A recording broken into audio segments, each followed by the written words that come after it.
In Kandahar, Afghanistan, there's a large stone that's been covered up for centuries. It was discovered, and the writing was thought to be some form of Aramaic. In Pakistan, another stone was found in the Aramaic script of the old Hebrew alphabet, the same Hebrew that was used in the time of the Babylonian captivity. The script, Hebrew writing on this rock that was buried, is 2,300 years old. What does that mean? Jews lived there. That's what it means. Here's the third thing that's happened that's interesting. DNA testing to find out who is a Jew. There is a priestly gene that has been discovered in DNA that identifies Jews that are of the lineage of Aaron in the Orthodox Jewish community. There is a special Y chromosome only found in Jewish men with the names Kohan, Kohen, Levi, etc. In South Africa, they did some DNA testing of men from the Limba tribe that have this Y chromosome. They also did testing on a group of people from Yemen who said they were Jews. The Y chromosome came out positive.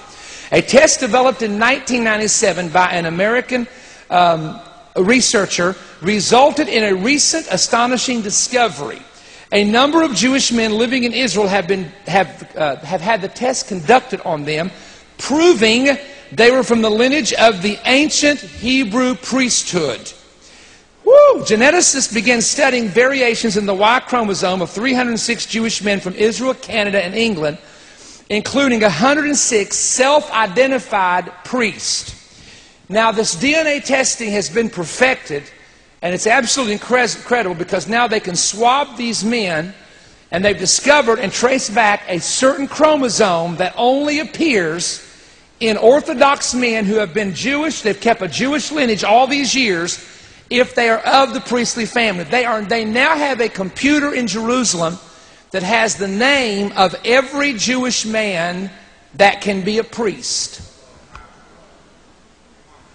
And the man that came up with the computer system, when they asked him in the Jerusalem Post, "Why are you doing this?" he said, "So when the Messiah comes, I hand him a computer printout and said, here's your men that can serve in the temple."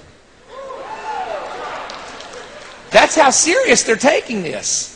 At least some of them are that are involved with the prophetic part. Now, I want to get into this for a moment because this is very, very, very important.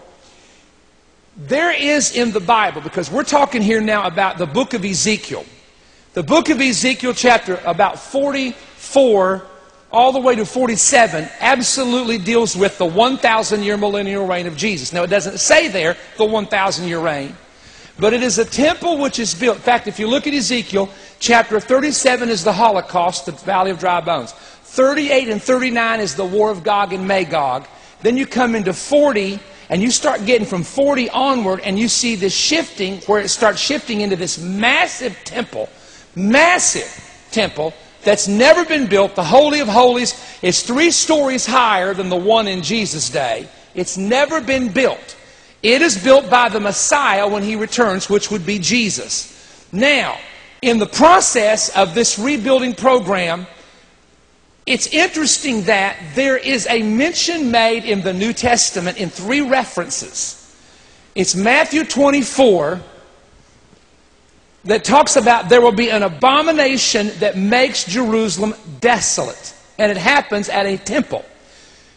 The Bible tells you in 2 Thessalonians 2 that the Antichrist as God will sit in the temple of God, showing himself that he is God.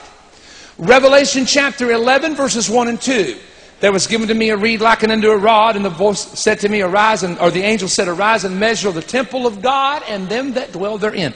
But the court that is without, leave out. Don't measure it. For it's given to the Gentiles, and they shall trample the holy city down for 42 months. Now, I've got some guys that don't believe there's going to be a Jewish temple rebuilt one day in Jerusalem that says, oh, he was measuring the heavenly temple. Come on, get real. Look at the text. Measure the temple of God. Yes, the one in heaven. But don't measure the outer court of the heavenly temple, for it will be given to the Gentiles, and they will trample it down for 42 months. Come on, that don't even make good sense. That's not even good hermeneutics. He's talking about the temple that's in the earth, in Jerusalem, in the tribulation. So, Daniel 9:27 is your real key. He will confirm a covenant with many for 1 week, and in the midst of the week, meaning in the midst of the 7 years, meaning after 3.5 years, he will cause the sacrifice to cease and set up the abomination. And that abomination is Matthew 24:15. That abomination is, Revelation 13, the image or icon of the beast that is put in Jerusalem on the corner. Daniel calls it in Hebrew the wing of the temple, the corner roof of the temple. And that thing starts speaking and living, and everybody starts worshiping it. That's when the Jews get out of town, brother, because they know you don't worship an image. They flee, they get out, they run. They run for their life. And that's all found in Revelation 11, 12, 13. The whole story is. So, there's going to be a temple where? In the city of Jerusalem. Now, I didn't know I would get off on this, but I want to go ahead and go this way for a few moments and explain something to you. In just a few weeks, when our magazine comes out, and I know a lot of you get that, I had a teaching that I kept on the back burner for years. It was on cassette tape. And you never saw it much in our meetings because it's a very deep, interesting teaching. But and finally I told him, I said, I want to put it on DVD. And here's what it's simply called: Elijah and the Rebuilding of the Temple.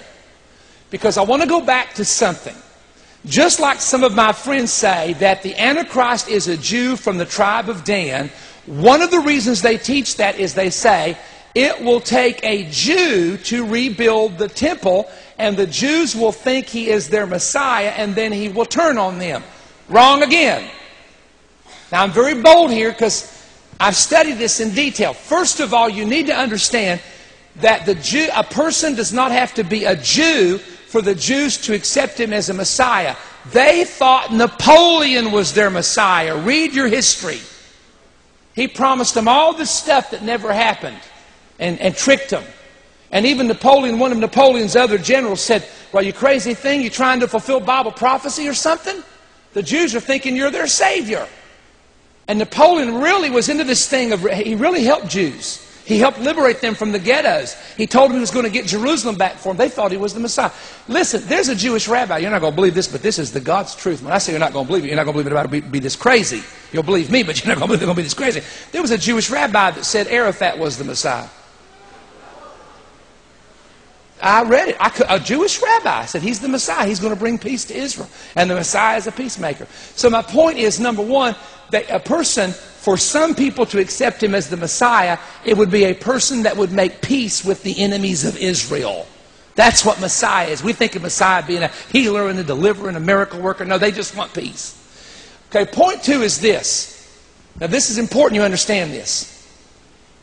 If the Antichrist were a Jew and he was rebuilding the temple, pardon me, but all hell would break loose with 1.4 billion Muslims. And here's why. Because on the Temple Mount in Jerusalem is the Dome of the Rock that you see at the opening of the Manifest telecast. And that is the third holiest site in the Islamic world. Mecca and Medina. Mecca's number 1 in Saudi Arabia. Medina's number 2. That's where Muhammad is buried. And Jerusalem is number 3. And I'm just telling you, you better mark it down. I've talked to these guys. I know the guy who runs the Temple Mount. He's a Muslim. I know the guy whose cousin does all the stuff inside the dome. And I'm telling you, the Jews are not going to ever build a temple on that spot. World War III is mild compared to what would happen. Well, no, wait a minute, Brother Stone. You just said there's going to be a temple. That's right. Why do you think he said measure the temple, but the court that is outside, leave out? It is given to the Gentiles, and they, through the Antichrist, later trample the city for 42 months. Because I went there one time and I decided to take a tour group and measure off. Were you all on that trip where we measured off the temple on the Temple Mount? Anybody on that trip? We stood on the Temple Mount and I said, okay, Robert Vandermotten, where do they need to stand? And we started measuring it off. Now what I'm going to do is I'm going to shock you right now and show you how big an outer court, inner court, and holy of holies of a Jewish temple would be. Ready? Robbie, stand up. This sister right in the middle section, right here, just one of you. Yeah, just one of you stand up. All right. The blonde-haired lady's sister right here, stand up if you will, please. Yeah, just stand up. And let me get somebody right in the middle. Sister right there, you got a white on with a scarf around your neck. Stand up. All right. I want you to look where I'm standing. Look where I'm standing. Now square that off. That's how big a Jewish temple would be. Now you think it would be a building like this. It is not. The outer court, the inner court, and Holy of Holies, they could put a temple on one end of the Temple Mount, and we've measured it, and the Dome of the Rock is several hundred feet in that direction. And then the El Aqsa Mosque is at the bottom of the hill in that direction. And you know what really gets wiggy? You ready? Where the temple would stand lines up straight with the entrance of the eastern gate.